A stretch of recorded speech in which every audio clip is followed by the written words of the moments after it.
रहमान।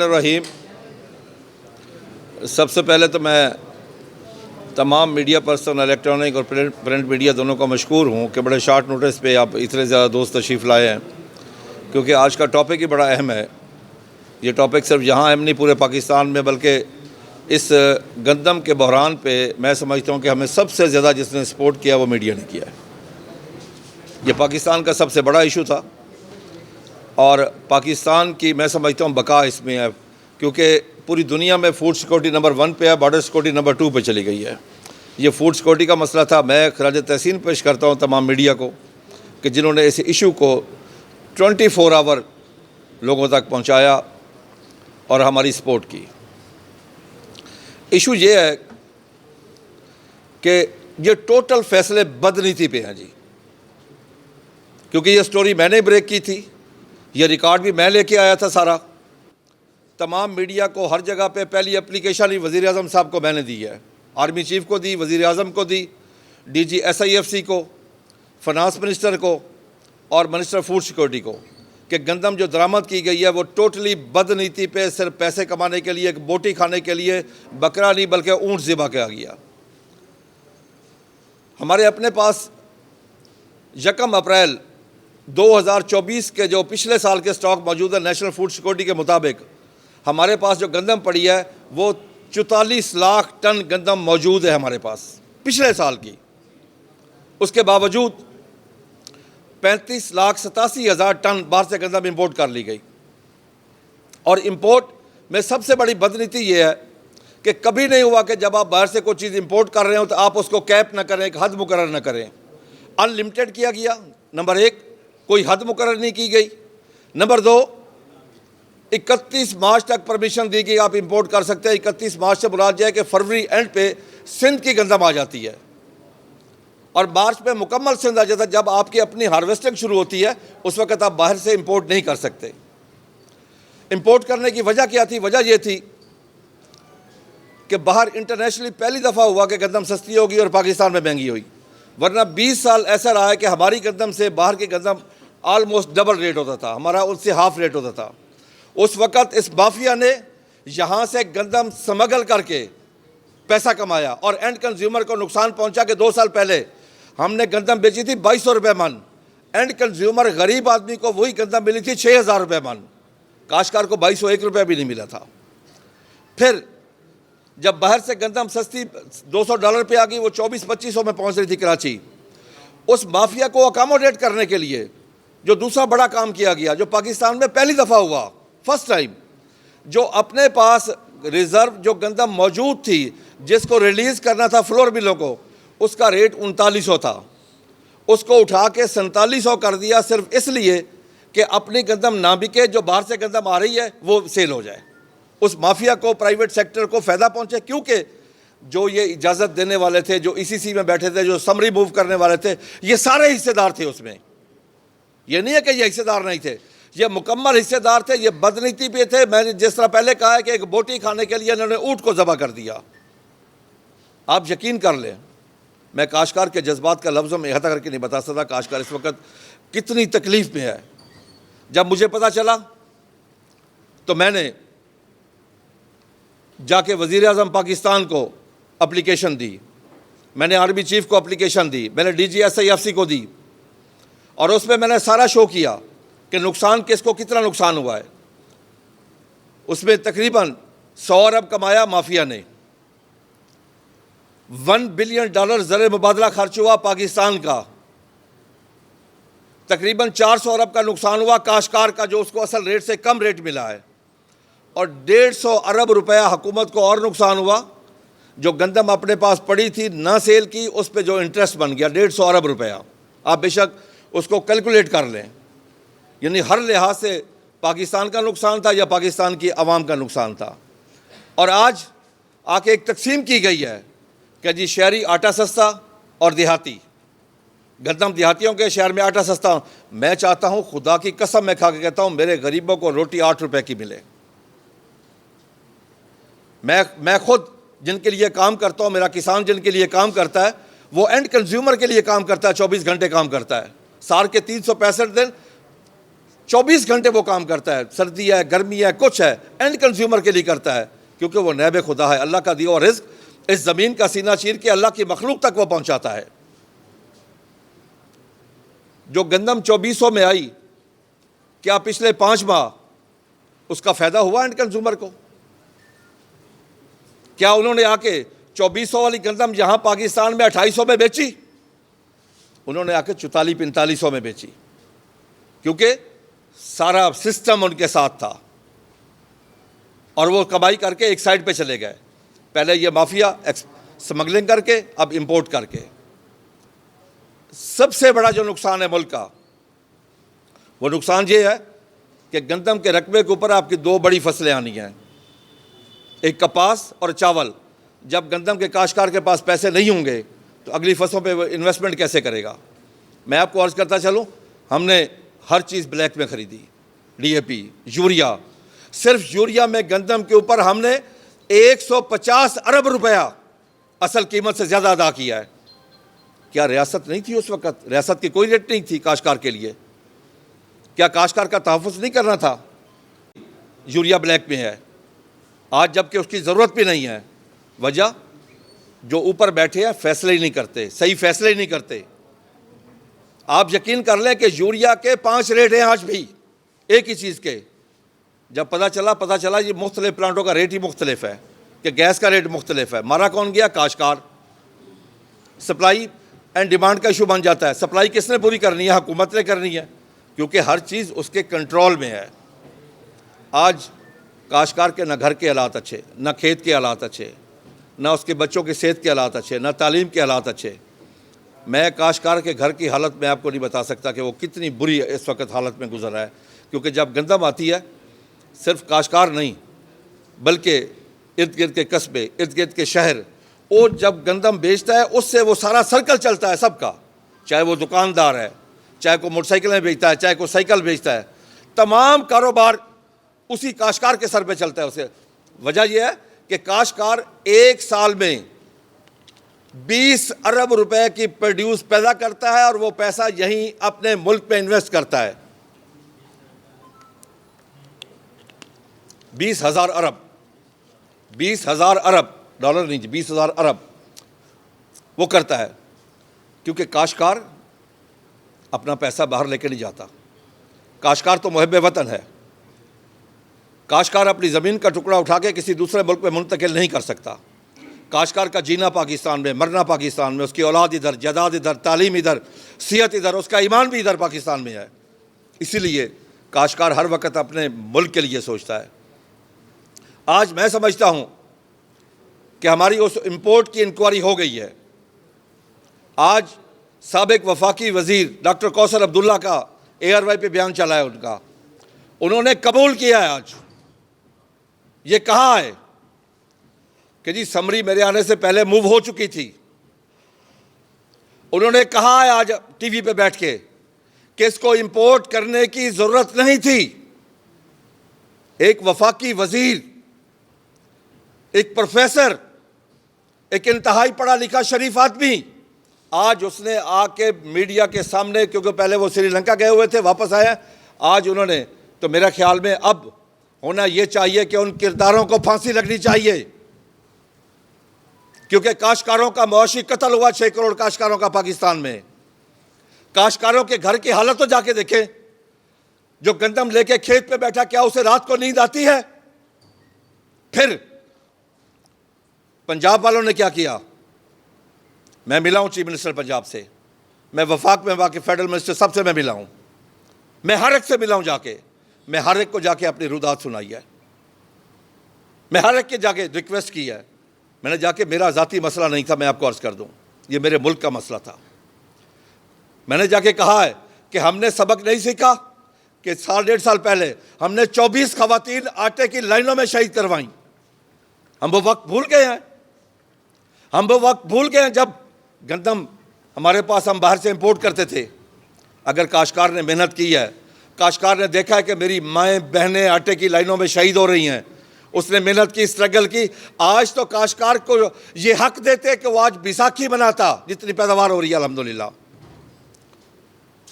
सबको क्या इनको पता नहीं था उस वक़्त कि 8% ज़्यादा काश्त हुई है। क्या दिसंबर में पता नहीं चल गया था बम्पर क्रॉप आ रही है हमारे पास? सब कुछ पता होने के बावजूद सिर्फ करप्शन की खातिर 6 करोड़ काश्तकारों को ज़िबा कर दिया इन्होंने। तो इसलिए हम मजबूर होके, आप यकीन कर लें कि कभी एहतजाज के लिए ऐसे दिल नहीं करता। रोड ब्लॉक करना मुझे भी तकलीफ़ होती है।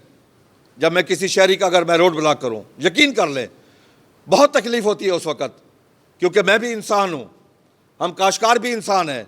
ठीक है, ये मुआशरा हमें पाकिस्तानी और इंसान तस्लीम नहीं कर रहा। ये मुआशरा हर चीज़ पैदा करके देने वाले को, गोश्त हो, सब्ज़ी हो, कपास हो, गंदम हो, फ्रूट हो, सब्ज़ी हो, कोई चीज़ हो, उसको पेंडू और गवार का लक़ब दिया जाता है। मुआशरे में जो उसकी अहमियत होनी चाहिए वो नहीं है। गरीब हो, अमीर हो, क्लर्क हो, चौकीदार हो, कोई भी हो, कौन हर चीज़ पैदा करके उसकी दहलीज तक पहुँचाता है? काश्तकार ही है वो। मैं पहले अर्ज़ किया कि उससे बड़ा मुहिब वतन कोई नहीं है। मैंने अपने तमाम पाकिस्तान के मुख्तलिफ़ तंजीमों से, मैंने किसान बचाओ तहरीक से, पाकिस्तान किसान फाउंडेशन से, फैब से, मैंने सबसे मुशावरत के बाद हम नतीजे पे पहुँचे हैं कि हम फौरी तौर पे एहतजाज पे आ जाएं।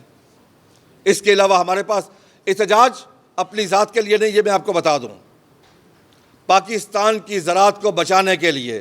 क्योंकि अब जो हालात हो चुके हैं, या तो हम पढ़ लें इन्ना लिल्लाहि व इन्ना इलैहि राजिऊन। क्या ये मुल्क अफोर्ड कर सकता है कि हम ऑलरेडी एक ज़राई मुल्क होने के बावजूद कुदरत ने हमें वो तमाम नवाशे हम पे किए हैं कि दरिया हमारे पास, समंदर हमारे पास, जंगलात हमारे पास, मैदानी इलाका कराची से लेकर पेशावर तक हमारे पास, रोही हमारे पास, चुलिस्तान हमारे पास, थर हमारे पास, हर चीज़ हमारे पास होने के बावजूद हम 10 से 12 बिलियन डॉलर की एग्रीकल्चर प्रोड्यूस की बाहर से इंपोर्ट कर रहे हैं। वजह, ये पॉलिसी मेकर, इन्होंने ज़राअत को तरक्की करने ही नहीं दी। जिस मुल्क में ज़राअत का बजट एग्रीकल्चर की GDP का 0.18 हो, वो तरक्की खाक होगी। जहाँ पे रिसर्च ना हो, जहाँ पे सारा सीड बाहर से इंपोर्टेड आए। हालांकि हम तो आज, अब आप ये देखें ना, जब पाकिस्तान बना है तो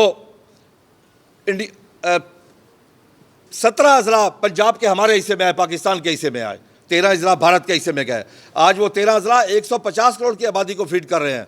हम हर चीज़ बाहर से इंपोर्ट करते हैं, कपास हो, दालें हो, एडिबल ऑयल हो, कई दफ़ा गंदा भी इंपोर्ट करते हैं। ये तो इस दफ़ा कुदरत ने मेहरबानी की। तो हम 10 तारीख को बाद नमाज जुमा हम मुल्तान से एहतजाज शुरू कर रहे हैं, और ये एहतजाज पूरे पाकिस्तान में जाएगा। और मुल्तान से हम स्टार्ट ले रहे हैं, और इंशाअल्लाह ये एक बहुत बड़ा एहतजाज होगा। हम हज़ारों काश्तकारों की सूरत में आएंगे। ये मैं आपको अर्ज़ कर दूं कि ये सैकड़ों वाला एहतजाज नहीं होगा। हज़ारों के हिसाब से काश्तकार आएंगे, सैकड़ों ट्रैक्टर ट्रालियाँ भी होंगी, जानवर भी साथ होंगे, भेड़े बकरी बच्चे भी साथ होंगे, ख़वातीन भी साथ होंगी। और सबसे पहले जो इस वक्त हालत हो चुकी है, हम अलामती तौर पे नमाज जनाजा अदा करेंगे ज़राअत का, और उसके बाद सारे अज़ला मिल के लाहौर जाके इसकी कोलखानी पढ़ाएंगे। फिर हम ऐसा, हमारा मकसद है एहसास दिलवाना कि ज़राअत के बगैर हमारा गुजारा नहीं है। आपकी पिछले साल की टोटल जो इंपोर्ट 80 बिलियन डॉलर की थी, आपकी एक्सपोर्ट थी 31.5 बिलियन डॉलर की, और 31.5 बिलियन डॉलर में एक्सपोर्ट में 20 बिलियन डॉलर सिर्फ कपास का हिस्सा था, 2.5 बिलियन डॉलर चावल का हिस्सा था, बाकी चीज़ें मिला के 2 बिलियन और, यानी इट मीन्स कि आपके पास तो ज़राअत के अलावा कुछ है ही नहीं। ज़राअत पे हम उसकी तरक्की नहीं देखेंगे, तरक्की नहीं करेंगे ज़राअत में, उस पर इन्वेस्टमेंट नहीं करेंगे। क्या दुनिया में 25 साल सिस्टम नहीं है? 25 साल पॉलिसी बनती है। यहाँ पे काश्तकार जाता है, यूरिया लेने के लाइनों में लगता है, उसकी तज़लील की जाती है। आज मैं कहना हक बजाने होगा कि आज हमारा ये कारोबार ज़राअत पाकिस्तान में ना बाइज़्ज़त है ना मुनाफा बख्श है। आज हमारा कारोबार, यकीन कर लें, हम बहुत परेशान हैं इस वक्त। आप यकीन कर लें कि मैं लोगों के जज्बात आप तक कैसे पहुंचाऊं, जो मुझे काश्तकारों की कॉल्स आती हैं। मैं खुदा की कसम खा के कहता हूं, मेरा दिल था कि हम एहतजाज ना करें, हम वैसे मना लें। हर जाके दरवाज़ा खड़काया है। मेरी गुजारिश है कि हमारा एहतजाज में हमारे साथ सिविल सोसाइटी साथ हो। मेरी रिक्वेस्ट है कि तमाम मीडिया से लोग, आप भी खाना खाते हैं रोज़, आप भी किसी काश्तकार के बेटे होंगे, मैं आपसे रिक्वेस्ट करता हूँ, मैं वकला से रिक्वेस्ट करता हूँ, मैं उलमा से रिक्वेस्ट करता हूँ, मैं अपने तालिब इल्म भाइयों बेटों से रिक्वेस्ट करता हूँ, मैं ताजरों से रिक्वेस्ट करता हूँ, आएँ एक सोसाइटी बन के हम इस प्रोटेस्ट में शामिल हों। इंडिया में अगर काश्तकारों ने एहतजाज किया तो 3 दिन उनको नर्सों ने भी खाना दिया, इंजीनियर्स ने दिया, डॉक्टर्स ने दिया, सिविल सोसाइटी ने दिया। पाकिस्तान में आज तक हमारे साथ ये सलूक नहीं हुआ। मैं आपको वाज़े बता दूँ, हम लाहौर जाके बैठे हैं, इस्लामाबाद जाके बैठे हैं, लेकिन हमारी सिविल सोसाइटी को, हमारे शुरफा को आज तक एक गिलास पानी पिलाने की भी तौफीक नहीं हुई। मैं इस दफ़ा सबसे गुजारिश कर रहा हूँ कि आएँ, हमें पानी ना पिलाएं, हमें कुछ ना खिलाएं, हम अपने घर से खा लेंगे, लेकिन हमारा साथ तो दें अगर हम हक पे हैं तो, अगर हम पाकिस्तान के लिए कर रहे हैं तो। और हमारा एहतजाज इंतहाई पुरअमन होगा, ये भी मैं आपको अर्ज़ कर दूँ। हम ऐसा एहतजाज नहीं करना चाहते कि लोग उस पर तंग हो, हम अपने भाइयों को तंग नहीं करना चाहते, लेकिन अब क्या करें, इसके अलावा हमारे पास कोई चारा ही नहीं है। मुझे बता दें कि कौन सा दरवाज़ा है जो मैंने जाके नॉक नहीं किया। मैंने आर्मी चीफ को भी एप्लीकेशन दिया, मैंने वज़ीर आज़म को भी दिया, मैंने DGSIF को भी दिया, मैंने फाइनेंस मिनिस्टर को भी दिया, मैंने फेडरल मिनिस्टर फूड सिक्योरिटी को भी दिया, और मैं किसके पास जाऊँ? और मेरे पास कौन सा दरवाज़ा बाकी रह गया है?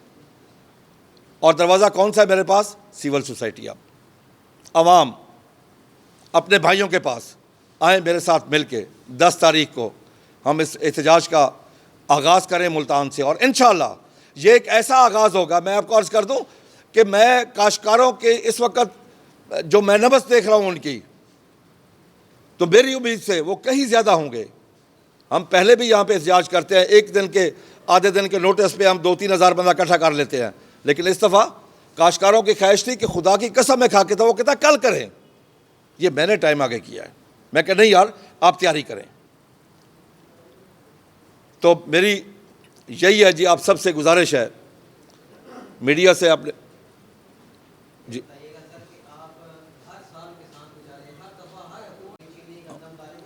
आपने बड़ी खूबसूरत बात की है जी। मैं अपना लेटर आपको दे सकता हूं कि हमने एक दफ़ा नहीं कई दफ़ा कहा है कि पाकिस्तान में एक इंडिपेंडेंट पाकिस्तान एग्रीकल्चर कमीशन बनना चाहिए जो इंडिपेंडेंट हो, और उसका जो हेड हो उसकी अपॉइंटमेंट इस तरह हो जिस तरह हम वाइस चांसलर को अपॉइंट करते हैं ना, कि कहीं से भी कोई बंदा आके अप्लाई कर सकता है, कोई भी आके अप्लाई कर सकता है, पढ़ा लिखा आदमी को, PhD कोई। ये हम कई दफ़ा रिक्वेस्ट कर चुके हैं। बात यह है हमारी बात मानी जाए तो। देखिए मैं आपको अर्ज़ करूँ,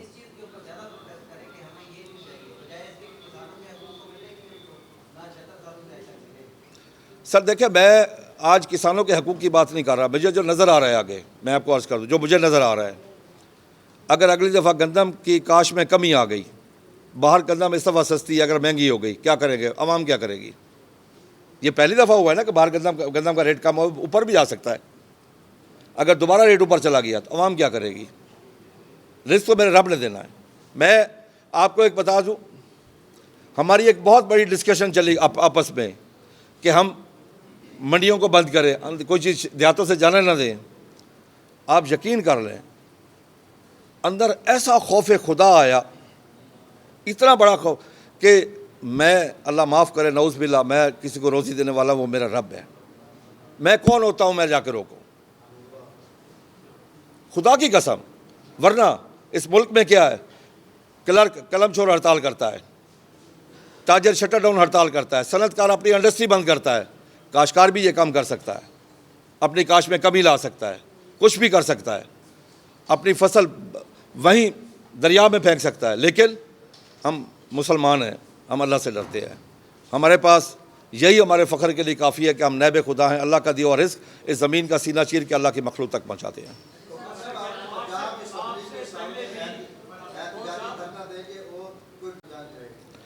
सर मैं आपको अर्ज़ कर दूँ, ये जो हमने आज ऐलान किया है, मेरी गिदर भपकियाँ नहीं होती, मैं जब कहता हूँ मैं करता हूँ। हमारा प्रोटेस्ट उस वक़्त तक जारी रहेगा, उस वक़्त तक हम करते रहेंगे जब तक ज़राअत पाकिस्तान में एग्रीकल्चर एमरजेंसी नाफिज नहीं होगी, काश्तकार से गंदम नहीं खरीदी जाएगी, हमें यूरिया का जो इशू बना वो हल नहीं होगा, उस वक्त तक हम चलते रहेंगे। बिजली बहुत महंगी हो गई है, डीज़ल बहुत महंगा हो गया। देखें ना, मैं खुद चाहता हूँ गंदम कम रेट पे हो, लेकिन हमारी कॉस्ट ऑफ प्रोडक्शन भी तो कम किया जाए ना। हमें दुनिया के साथ लेवल प्लेइंग फील्ड दे दे। मैं आपको बता दूँ, क्योंकि मैं अपने घर बैठा हूँ मुल्तान में, आपसे खुली बात कर, इंडियन काश्तकार को यूरिया मिलती है पाकिस्तानी रुपीज़ में 800 रुपये की, मुझे मिल रही है 5500 की। इंडियन काश्तकार को डीएपी मिल रही है पाकिस्तानी रुपीज़ में 3600 रुपये की, मुझे मिल रही है 14,000 रुपये की। इंडियन काश्तकार को डीज़ल स्पेशल ग्रीन डीज़ल के नाम से एग्रीकल्चर के लिए सस्ता डीज़ल वो देते हैं। इंडियन काश्तकार को डेली इंडियन पंजाब में 8 घंटे बिजली फ्री है डेली काश्तकार को, और पाकिस्तान में इस वक्त मेरे ख्याल में कोई 60-70 रुपये यूनिट में पड़ रहा है। हम बिल अदाई नहीं कर सकते। फिर ओवर बिलिंग, डिटेक्शन। आपके नॉलेज के लिए मैं आपको एक बड़ी मज़ेदार बात बता दूँ। 2016 में मैं प्राइम मिनिस्टर से मिल के मैंने रिक्वेस्ट की कि हमारा फॉरेंसिक ऑडिट कराया जाए ट्यूबवेल का। बात मानी गई। कसूर से शुरू हुआ, 2 तहसीलों में हुआ, 4 अरब 30 करोड़ हमारा निकल आया। उसके बाद हमने पूरा जोर लगाया, तमाम प्राइम मिनिस्टर जाए मिले, हम नहीं करवा सके। अभी हमने वहीं कसूर में 2500 ट्यूबवेल का खुद किया है जी। एक एक ट्यूबवेल पे जाके हमारे लोगों ने पूरा रिकॉर्ड तैयार करके वफाकी वज़ीर को दिया और वफाकी सेक्रेटरी को दिया है और DG SIFC को दिया है। किसी को 50,000 यूनिट ज़्यादा है, किसी को 80,000 है, किसी को लाख है, किसी को 20,000 है।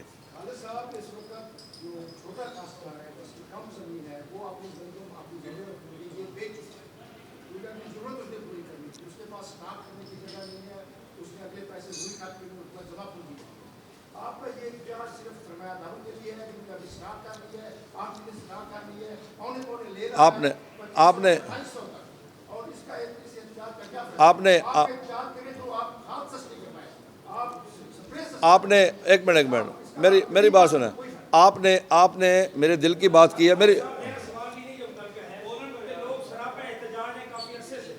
आपने बड़ी खूबसूरत, पहले आपने मेरी पूरी बात नहीं सुनी जी। मैं चीफ मिनिस्टर पंजाब से मिला हूँ, मैं प्राइम मिनिस्टर ऑफिस जाके principal secretary to prime minister से मिला हूँ, मैं रियासती इदारों से मिला हूँ, ये भी मैं आपको क्लियर कर दूँ इस बात के लिए। मैं फेडरल मिनिस्टर से मिला हूँ। मैंने ख़त लिखने के लिए पहले मुझे 1 हफ़्ता लगा उसका रिकॉर्ड इकट्ठा करने के लिए। मैं ओपनली बता रहा हूँ कि मीडिया को वो रिकॉर्ड मैंने दिया है कि कितनी इंपोर्ट हुई है, कितने जहाज़ आए हैं, कितनी हमारे पास पड़ी थी। और मुझे रिकॉर्ड मिलने पे फेडरल मिनिस्ट्री फूड सिक्योरिटी में इंक्वायरी शुरू हो गई कि रिकॉर्ड इसके पास कैसे पहुंचा है। सर, कोई काम आसान नहीं होता, सिर्फ अल्लाह की ज़ात है, वो कहती है कुन तो हो जा, फयकुन पस हो गया। इंसान जब को काम करता है, तजवीज़, तई, तदबीर, कोशिश, हर चीज़ का सामना है। दूसरी आपने बात की गरीब को सस्ता आटा। मैं तो खुद चाहता हूँ गरीब को सस्ता आटा मिले, मेरी तो ये ख्वाहिश है। मेरी ख्वाहिश ये है कि काश्तकार को भी रीजन के साथ लेवल प्लेइंग फील्ड मिले कॉस्ट ऑफ प्रोडक्शन में।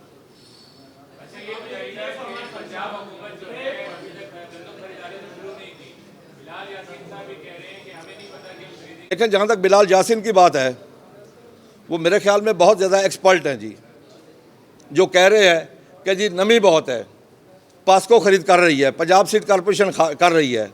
अच्छा, वो एक शहरी बाबू हैं, वहाँ बैठ के वो कह रहे हैं नमी है। देखिए, मैं उनसे कहता हूँ इस प्लेटफॉर्म से कि काश्तकारों के साथ मजाक मत करें, हक़ाइक़ बयान करें।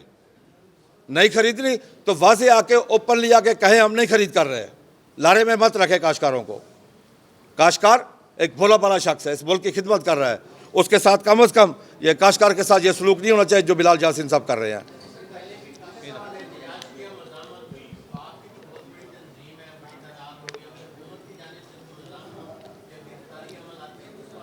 देखिए ना, ये गिरफ्तारी मेरे लिए पहली बात नहीं है जी।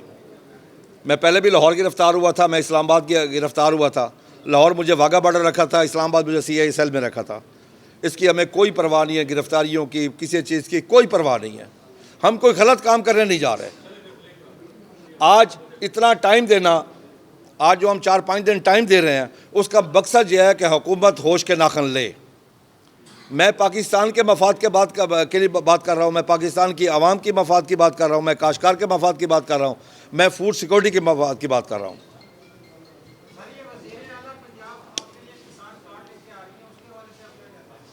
पहले हम गंदम को, हमारे घर तो कुछ आए।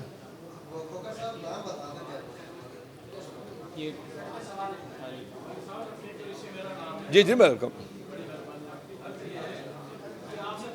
मैं उन गिरफ्तारियों की पुरजोर मजम्मत करता हूँ, पुरजोर मजम्मत करता हूँ। वो किसान थे, उनको गिरफ्तार करना नहीं बनता। प्रोटेस्ट हर किसी का हक है। एक हाँ, मुझे एक बात, मैं ऑफ द रिकॉर्ड बात कर रहा हूँ, उन तंजीमों को भी एक चीज़ चाहिए कि एहतजाज अनाउंस करने से पहले जाके 2-4 दफ़ा दरवाज़ा नाक ज़रूर करें, अपने मकासद वहाँ तक ज़रूर पहुँचाएँ। क्योंकि आज तक मैं ओपनली बात कर रहा हूँ, आज तक किसी तंजीम ने हमारे अलावा बजट तजावीज़ कोई नहीं दी, किसी ने भी। हम हर साल बजट तजावीज़ देते हैं, डेली बेसिस पे लेटर लिखते हैं, कोई ना कोई जो भी इशू होता है हम उसे ब्लैक एंड वाइट में लेके आते हैं। और मैं वाहिद हूँ, मैं ये भी आपको अर्ज़ कर दूँ कि हम तमाम मीटिंग अटेंड करता हूँ। मैंने किसी को नहीं देखा कोई आके मीटिंग भी अटेंड करे। जहाँ देखे ना, जंगल में मोर नाचा किसने देखा? घर बैठ के बात करना और है, प्रैक्टिकली काम करना कुछ और है।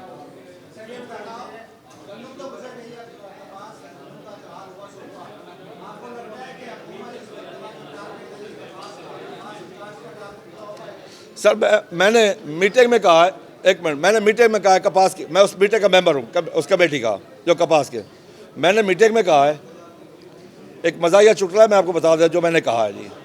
मैंने कहा जी, ये मैंने पिछले साल कहा था, इस दफ़ा फिर दोहराया है मैंने। पिछले दफ़ा सीएम को कहा था, मैंने कहा एक बंदा झंग से गया,